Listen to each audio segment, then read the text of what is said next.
Hello guys, welcome to Navi dreams vlog. இன்றைக்கி நம்ம சேனலில் ஒரு டேஸ்ட்டான தக்காளி குழம்பு தான் பார்க்க போகிறோம். வாங்க எப்படி பண்ணுறதுன்னு பார்க்கலாம். ஃபஸ்ட்டு மிக்ஸி ஜாரில் 2 தக்காளி நறுக்கி வச்சுருக்கேன், அதை சேர்த்துக்கலாம். 3 பல் பூண்டு, ஒரு சின்ன சைஸ் இஞ்சி, 1 டீஸ்பூன் மிளகு, 1 டீஸ்பூன் சீரகம், ஒரு 10 முந்திரி. அடுத்து 2 பீஸ் தேங்காய் எடுத்து பொடியாக நறுக்கி வச்சுருக்கேன், அதை சேர்த்துக்கலாம்.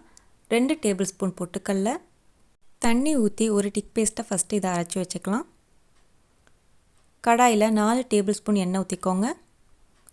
எண்ணெய் நல்லா ஹீட்டானோன்னே 1 டீஸ்பூன் கடுகு, 2 மீடியம் சைஸ் வெங்காயம், ஒரு கொத்து கருவேப்பிலை. வெங்காயம் நல்லா பொன்னிற ஆற அளவுக்கு வதக்கிக்கலாம்.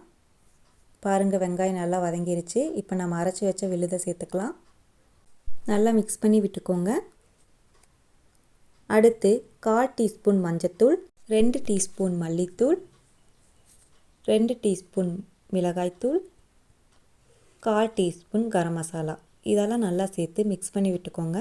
இப்போ குழம்புக்கு தேவையான அளவு தண்ணி ஊற்றிக்கலாம். நல்லா மிக்ஸ் பண்ணி விட்டுக்கலாம் தண்ணி ஊற்றி. இப்போ குழம்புக்கு தேவையான அளவு உப்பு சேர்த்து ஒரு 10 நிமிஷம் நல்லா கொதிக்க விட்டுக்கோங்க. கடைசியாக கொத்தமல்லி தூவி ஒரு 2 நிமிஷம் விட்டு இறக்கிக்கலாம்.